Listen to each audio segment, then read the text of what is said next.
there is something that happens which makes it urgent to speak your truth more. And not only speak your truth, but speak your truth in a new way, in a way which is relevant to one's own changes through menopause. That was important to me, to let go of expectation.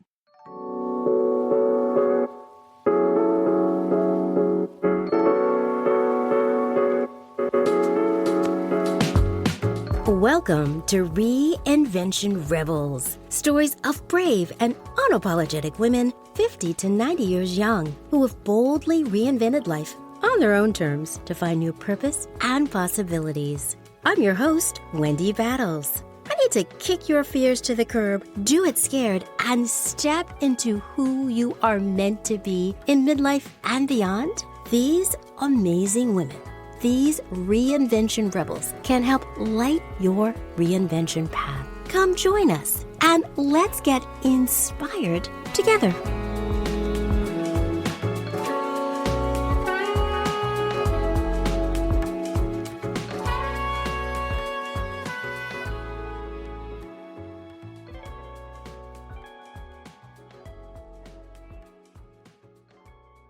Hey, Rebels. Welcome to another episode of the Reinvention Rebels podcast. I'm your host, Wendy, and I'm so excited that you're here joining me today. I am loving the conversation we've been having all month long in October. Among many other awareness months, it is also Menopause Awareness Month. And I've been so focused on this whole conversation about how we can shine in midlife and during and after menopause to feel our best and literally live our best life.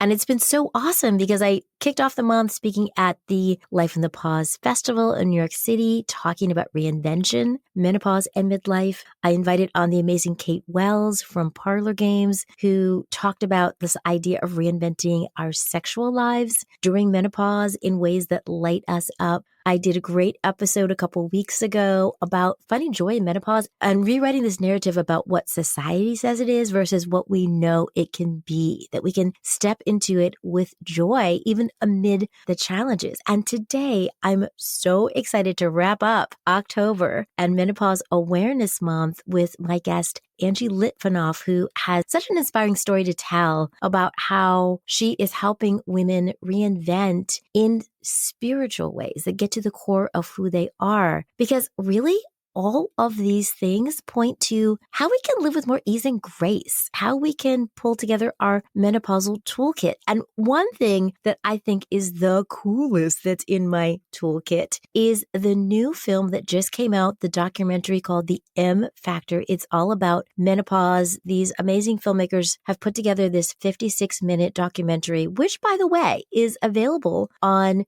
pbs.org. So pbs.org, you can find it there and stream it, but it's impactful, it's moving, it's relatable, it's maddening to see honestly how women have been treated. And I know that right now menopause is having its moment. Like so many people are talking about menopause like never before. And celebrities are totally getting into menopause. They're investing in products to help us. They're talking about their stories. And then there's the rest of us that have our own story. So it's all about how we can move forward in really juicy, amazing ways. Speaking of menopausal toolkits and solutions to help us navigate with more ease and grace, one of my favorite go-to items in mine is Magic Mind. It's a mental performance shot I drink along with my coffee in the morning that's helped me with mental clarity, focus, and honestly, a welcome sense of calm. What hooked me? It's the all-natural ingredients. That's what I like to put into my body. Things like matcha, lion's mane mushrooms, and ashwagandha. I'm 3 months in on my morning Magic Mind routine, and I can feel the difference. Increased energy? Check. Ability to stay focused and less distracted? Check. All over good vibes? Check for that too. You know what else is super cool? Magic Mind's customer promise. They use the highest quality ingredients, complete rigorous testing of every batch, and offer a 100% money-back guarantee. Are you ready for increased energy, focus, and calm? Magic Mind can help you get the job done. The cool thing is that you can save up to 40% off your first subscription or 20% off a one-time order with my code REBEL20. Go to magicmind.com/rebels. At checkout, be sure to use REBEL20 to score this deal. That's REBEL20. Details are in the show notes.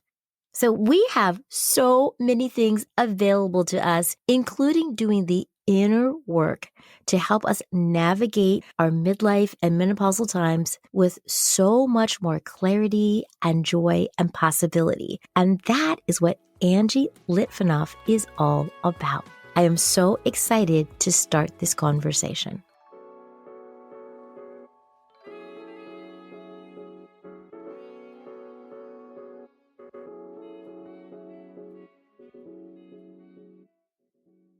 Angie Litvinoff is a much-loved, experienced teacher and guide. Her extensive knowledge and expertise come from a long career in mind, body, spirit medicine. This includes many years of practice as a shamanic practitioner, homeopathic consultant, Reiki teacher, metaphysical counselor, and earth-based celebrant ceremonialist. She is qualified and has received in-depth formal training in all of her disciplines from deeply experienced wisdom keepers. She also holds a social science university diploma in women's studies and third world development studies.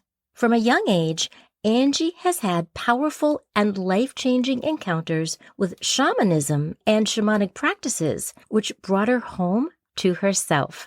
At 18, she experienced her first Native American sweat lodge ceremony in the U.S. as part of a small, intimate community gathering and began to embark on a journey of self and soul. She also connects deeply to a profound calling from her own Indigenous heritage. Plus, she's an amazing artist. And she brings people together, creates community, and helps women tune into their true selves for exponential personal growth. And she builds community through her beautiful podcast, You Are the Creatrix. I can't wait to have this conversation. Angie Litvinoff, welcome to the Reinvention Rebels guest chair. Thank you so much, Wendy. It's an absolute pleasure to be here. I love that we're doing this today, Angie, because I had the pleasure of being on your podcast last year, and it was such a wonderful experience. And I'm so happy to have you joining me to talk about your reinvention journey. Angie, we each have our own unique journey to becoming a reinvention rebel, to recognize that our goals and dreams matter and that we're going to bravely pursue them, even when we're scared or we don't know how. I'd love for you to tell me about your reinvention awakening. What ignited this journey for you at 50? Are you thinking, I'll have some of what she's having? Reinvention rebels are amazing, as you can hear from our discussion. They've put themselves first, decided their dreams matter, and are taking action. They have unleashed their inner rebel and are living on purpose in midlife. Are you ready to start putting yourself first and embark on your midlife dreams, focused on what you want, not others' ideas of what you should do? Come check out my new audio course, Midlife Reinvention from the Inside Out, 8 Essentials to Greenlight Your Life.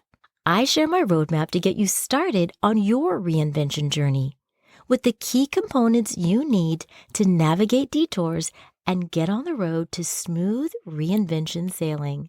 Sis, it is time to give yourself the green light to shine in midlife and crush those dreams of yours with joy and purpose. Join today and let's reinvent and get inspired together. Details are in the show notes. First of all, I really want to connect to the idea of intention behind all that we do, because as we get older and wiser in our wisdom, we can see that if we apply intention, we can really connect to what we truly deserve, what we truly need, what we truly want. And so for me, the intention very much changed over time and created a reinvention because I had been of service to others. I had been for others. I had been there in a capacity as a therapist for a very long time, pursued a career that was for over 20 years. And it was very much about others, but also others as a mother, as a partner. So this sense of being there for others, whilst it really did sort of satisfy me, I got very burnt out. I had burnt out 4 times, had various tragedies happen. There were a lot of things in my journey. And just before I was 50, I was hospitalized with pneumonia and I was on oxygen for 3 days. And during that time, it was a close call. And during that time, I wasn't afraid at the idea of dying. But what I did do was I took stock and I thought, well, if this is my time, I really do surrender. And I have an amazing life and a lot of love around me. But if I'm going to get through this, I want to do this on my terms. And I want to now go forward in life with the things that bring me the most joy. And so just before I was 50, I started to change the focus of my own intention. I started to connect more fully to the things that I felt were naturally in my heart at this moment in time, which was really about honing my own wisdom. And so I changed the direction of my life so that it brought in more art, more creativity, more time with the people that I love, and more time to create ceremony and teach to help women empower themselves. So that was a real departure from the clinical work that I had been doing up until that point. Because although all those things had been happening alongside, they hadn't taken a priority. And so my identity began to be much more fully formed, if you like, because the reinvention that was, it was happening, it had its own energy, was in full flow. And I couldn't really do anything to stop it, Wendy. It just happened by itself in a lot of ways because I surrendered to it. You just said, first of all, Angie, so many powerful things in just that couple of moments. And I'll just start by deconstructing a little bit this idea of intention, that sometimes things happen to us that give us that moment where we reassess our life. And it is that spark that perhaps we need to move us forward and to make that shift. And I hear you saying that you started to really lean into this idea of, I want something more. I want something different. I want to shift my life. So that was part of what I heard. But then you just said something that I thought was really interesting, this idea of surrender.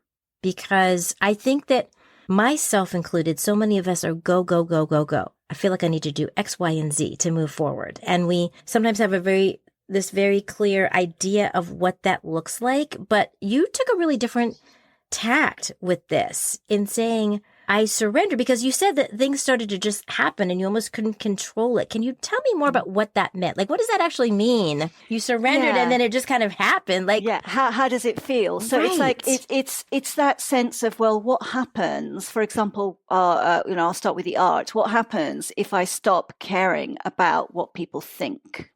What happens if I just communicate what's in my heart and deal with it?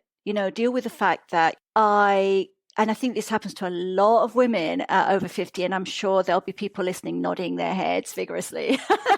There is something that happens which makes it urgent to speak your truth more. And not only speak your truth, but speak your truth in a new way, in a way which is relevant to one's own changes through menopause. That was important to me, to let go of expectation, So with the art, I let go of expectation. I let go of seeking approval or, wanting to paint pretty pictures. It was really about wisdom, wild woman wisdom coming through and communicating something that was very deep, that was urgent for me to, it was like right at the tip of my tongue. So that became a way of expressing that. The other thing that happened was that I became a lot more vocal around the needs of women as I saw it. So I began to speak to a specific group of women as opposed to have a reach to all women. And this specific group of women were women who are on a catalyst visionary journey of their own, who are in perimenopause or menopause and beyond, so who are experiencing change and reinvention. So I became more specific about my message and how I expressed myself in my life, as well as in my private life. That was my work life. And my private life just became a lot more open about the journey of reinvention and communicated that, whether I was waiting for a bus or picking up my son from school or having a cup of tea with a friend. Just being able to be much more open about days when, what I call duvet days, when you really don't feel like you want to be around anyone. And then days when the opposite might happen, when you feel like just hugely into surrounding oneself with lots of people and everything in between. And feelings that come up which challenge the way we feel about ourselves and about the world around us as we question what's happening with the changes we experience in our bodies and with age and what aging means and what positive aging means, as well as a sense of urgency about the things that I seem to not forget about for a while, but because I was so busy immersed in work and bringing up a family, that my sort of activism, the activism side of my life kind of did take a back seat. So being more vocal about representation, and identity, and coming from being an immigrant, having escaped dictatorship in Latin America as a child, which I did with a single parent. My mother, we literally had little more than a suitcase each. And we came to the UK with no money, no certainty, didn't speak English, all of those things. And what it means to have that experience and transcend the challenges or work with the challenges and identify as somebody who has really embodied, their heritage. So all of those things then became more urgent to express in daily life. That is so interesting how the many different experiences that you've had, the many different roles that you've had, from coming to the UK as an immigrant and having that experience to being a mother, being a therapist, being a spouse, as you said. I mean, there are many different identities that you've had. And part of what I hear in your reinvention journey is that it's been an awakening. It's been an unfolding to step into who you are, to integrate those different things and move into the space of, now it's my time. Now it's my time to speak my truth. And I think that that is so key when we're reinventing ourselves, because I think for women in midlife, we have different situations, right? That not every situation is just like your situation, but every woman has her story. Every woman has her struggles. Every woman has this path to try to uncover her true self. And I believe that she's in there for all of us. And what I really liked about what you said is that as you started to excavate and uncover the Angie that you wanted to be, you started speaking really openly about it. I heard you say that. And it feels like, Angie, all those things led to you finding your people. That when we can step into who we're meant to be, and it goes back to that idea of surrender you talked about, then we can find those people that we connect with in this deep way. They can help us, or we can help them on their journeys. Yeah. And I love what you said. And I think that a lot of the journey of women is about that sense of uncovering the truth about themselves. So really stepping out of the dominant paradigm and really seeing ourselves in, how can I put it, sort of in a different light entirely, because it's a different way of thinking and feeling. When you step away from conditioning and unpeel the layers, you are left with this incredible person, each and every one of us, and this incredible uniqueness and inner strength and power and inner confidence. Yes, and we do meet ourselves. And that is such a unique experience that very often in society, sort of how to being uniform is celebrated. Being like other people is very often. And also sometimes we need to do that to play the game, to survive. And especially for people who are marginalized, sometimes it is a sense of, well, I've got to do certain things in order to get by, in order to overcome, the situations that I'm in. And then that is a survival mode. And then you have to remember that is not your natural state. You need to step out of that survival mode at some point in order to be healthy and find your own rhythm. And I'm not suggesting for a minute that it comes, somebody waves a magic wand and it happens, but that you can actually navigate and drive that process through by really tuning into who you are through the processes of meeting yourself and surrendering.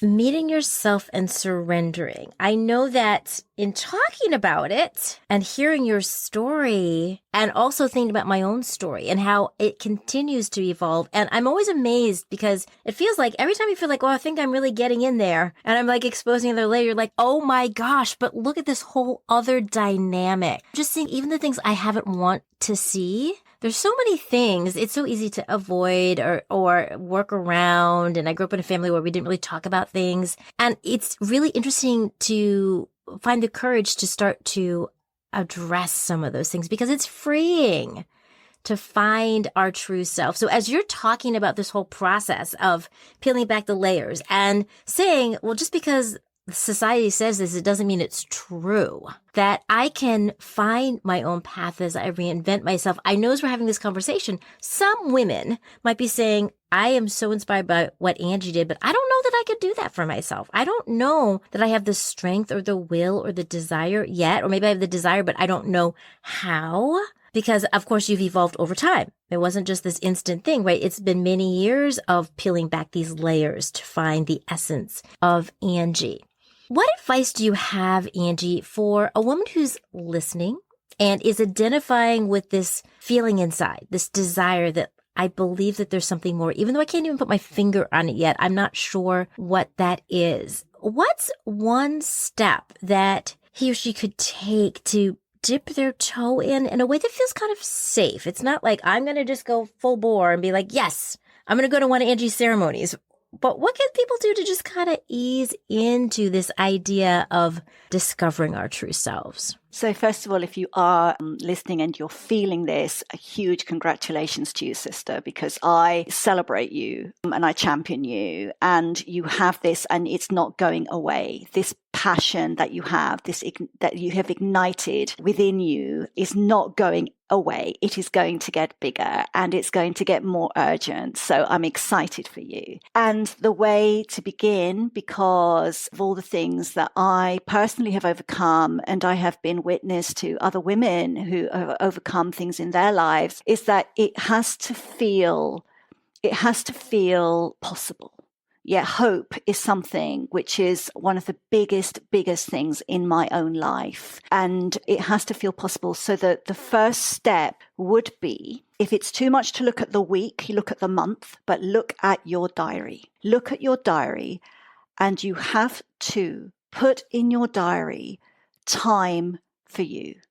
And it's not time doing chores or time doing things that you need to catch up with or even reading a book. It is time for you, and to create that gap so that you fill it with nothing.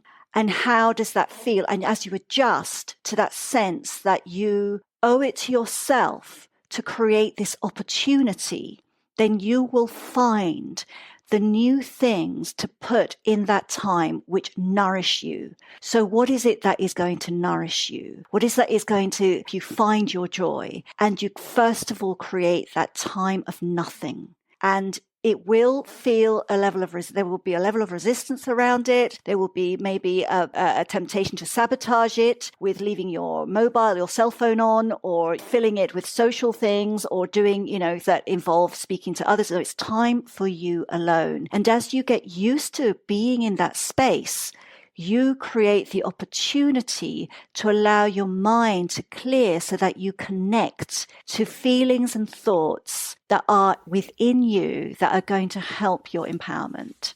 You are speaking my language, Angie. You are.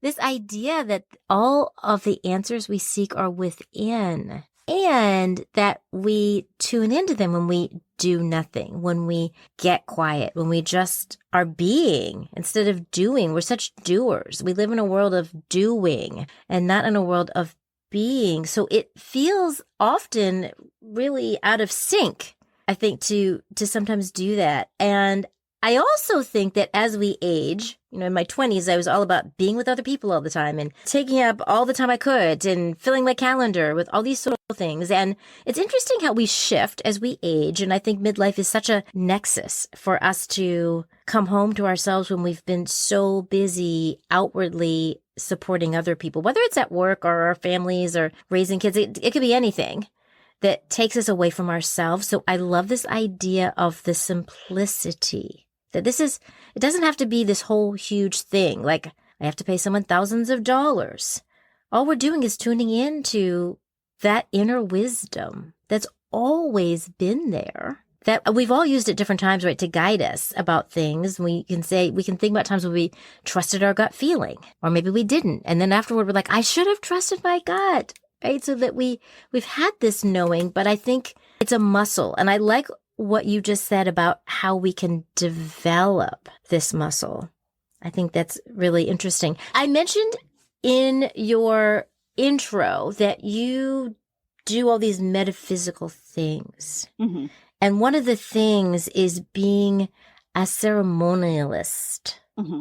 And a celebrant. So you have to tell us, what does that actually mean? Like, what is it what do you do now that you've reinvented yourself and you're attracting these women that are ready? What happens? My background is as a practitioner of natural medicine and as a homeopath. So I bring in, because of my years and years of training and experience, I bring in therapeutic aspects to my work. So for example, one of the things that I do a lot is practice the art of listening to others to see what they're saying about themselves, and then just mirror that back so that that's really affirms their message to them. And during ceremonial process, I do rites of passage for women, ceremonies that help women anchor their sense of belief and identity as a process and as a way of marking a very significant chapter in their lives. So I have sort of a earth-based celebrant background. So it's a lot around the seasons, the moon, the female archetypes, with ritual and ceremony, which is very immersive and it requires participation from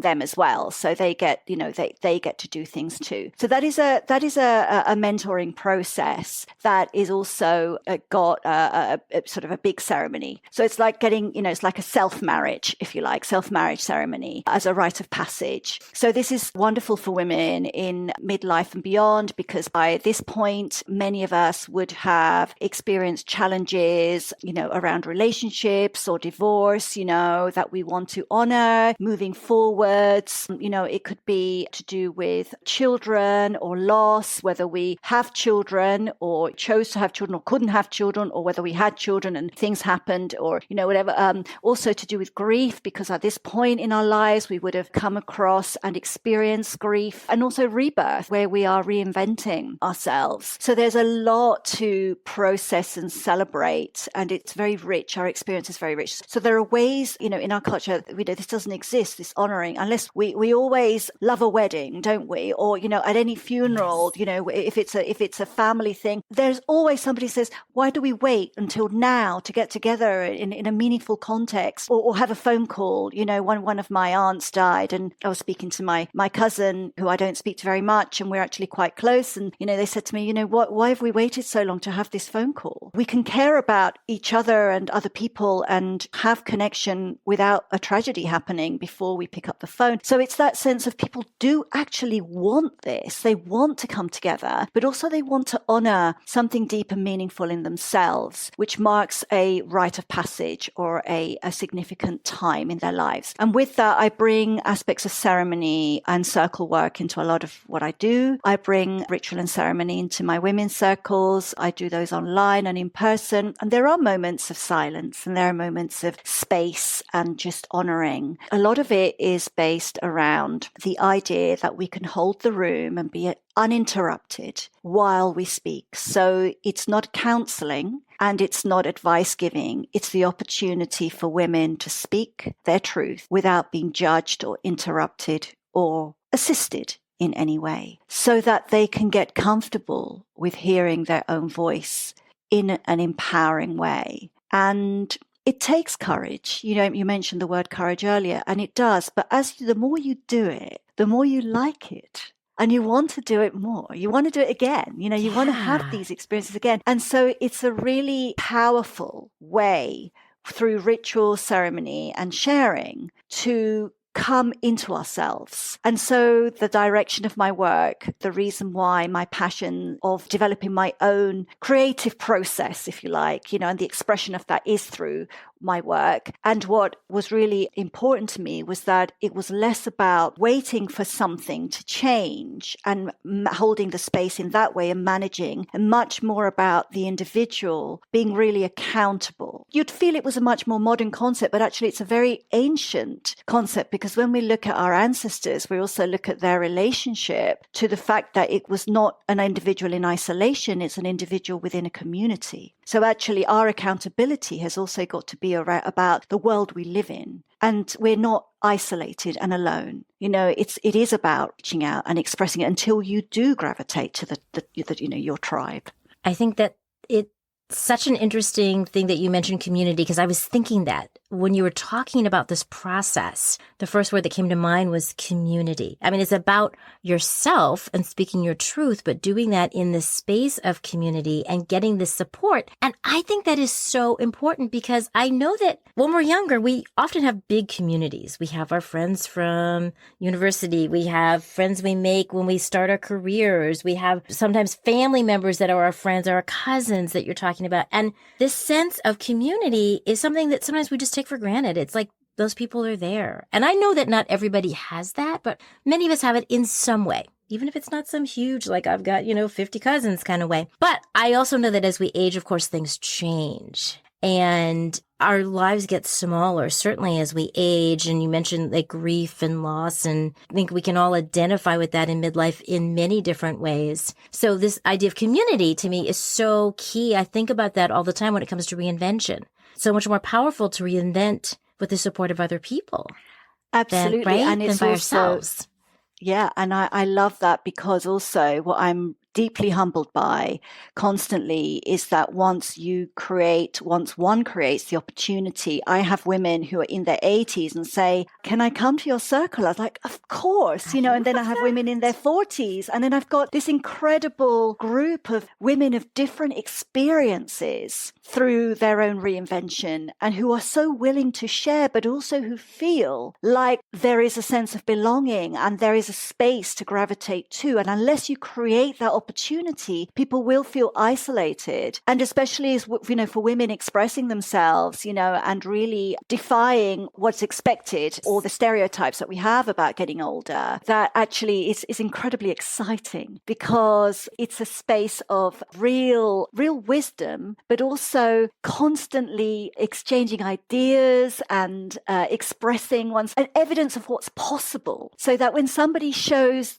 up for themselves, it is instantly inspiring to other women around them. And then you think, actually, I have a version of that in me, or I resonate with that. Yes. And I can do my own, I can do the, you can do the Wendy version, or I can do the Angie version, or it's that sense of like, it might not even be anything related to it, but the fact that, a woman is expressing herself and being so herself. And I constantly get that inspiration from icons that we have, clearly people in music or singers or, artists that we followed, Wendy, you and I and all the listeners, have followed through decades, right? Yes. And then all of these beautiful, amazing women are now like 50, 60, 70, 80 years old, and they're still showing up for themselves. And it's just that huge inspiration about, well, how we can progress and continue to evolve. It's amazing. And you so beautifully articulate what is possible for any of us, no matter where you are right now, no matter what the circumstances are. We all have the power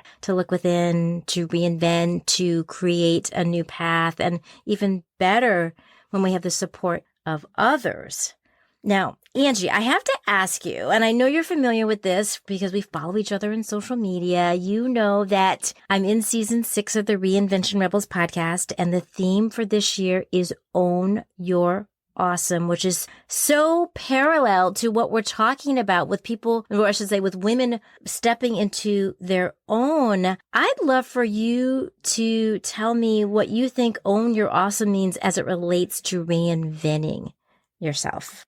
There is a part of you that you really want to express, and possibly, not always, but possibly something stopped you in the past.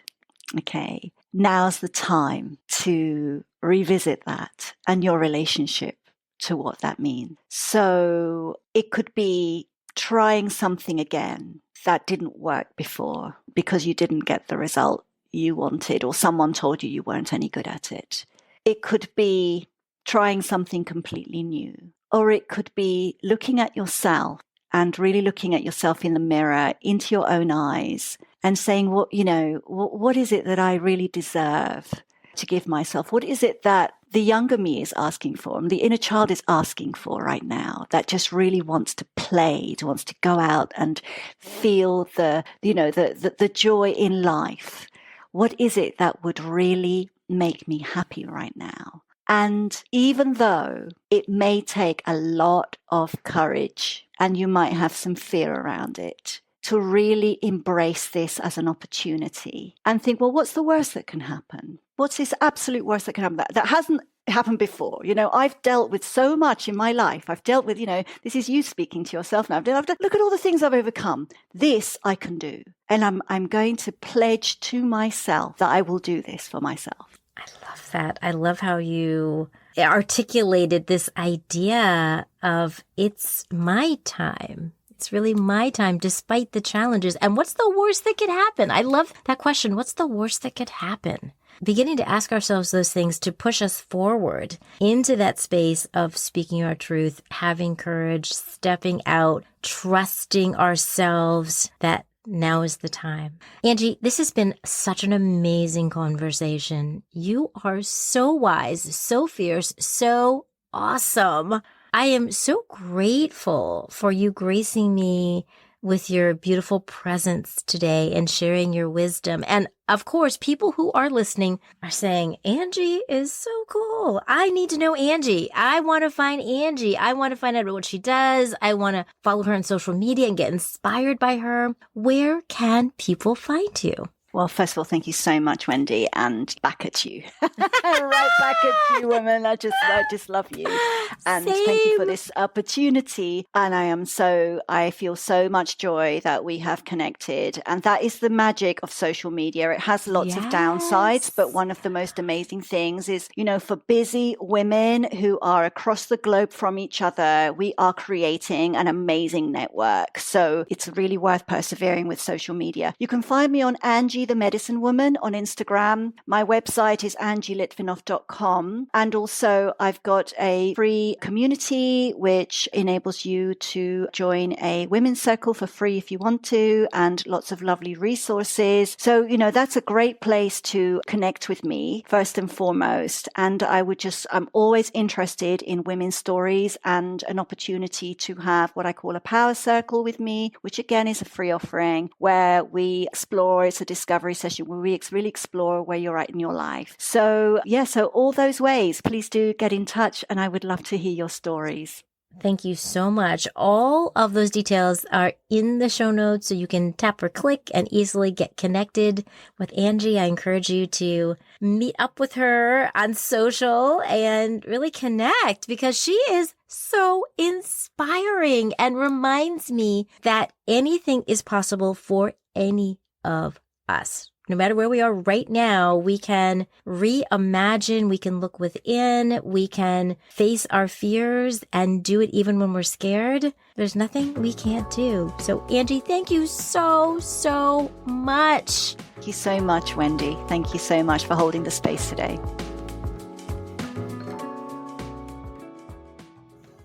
I don't know about you, but I thought my conversation with Angie was so incredibly powerful. It is the elixir I needed. I took so many notes about some of the things she said that apply to my own life as I continue to step into uncharted territory during menopause and continue to figure it out. Not always clear, but this idea of tuning into ourselves, finding that powerful voice, and speaking what we need into existence, I'm all in. I hope you love this as much as I did. I'm going to ask you a quick favor. If you did, please leave a review, because we want content that's powerful and impactful and inspiring. I want to make it easier for people to find it and to find the Reinvention Rebels podcast. If you listen via Apple Podcasts, if you wouldn't mind tapping to rate and review the episode and share what you like, that would be amazing. You can also do the same thing on Spotify, but it really does help make it easier for people to find us. And I really, really appreciate you taking a couple moments to do that. By the way, have you checked out my free gift yet? 100 Ways to Reinvent Yourself in Midlife.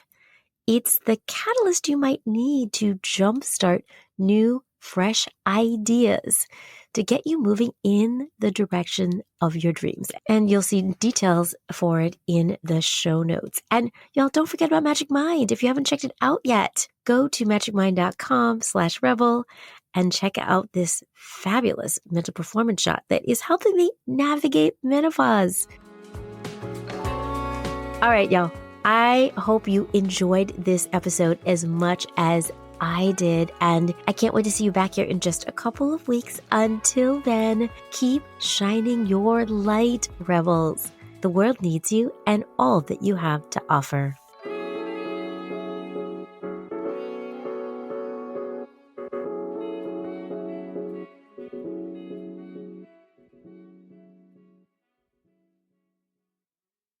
Are you tired of waiting for someday? Feel like you're too old or it's too late to reinvent yourself? Unsure of how you'd even get started on the path to midlife reinvention? I'm here to help as your guide on the side and host of the top 2% globally rated Reinvention Rebels podcast. I've been around the reinvention block a lot. Here's a simple way you can get started. Sign up for my free audio, 5 questions to spark your curiosity and inspire your Reinvention Rebel journey. It all starts with getting curious about what's possible. And I've got 5 questions to help tease out some very cool ideas. Let's get started. Details are in the show notes.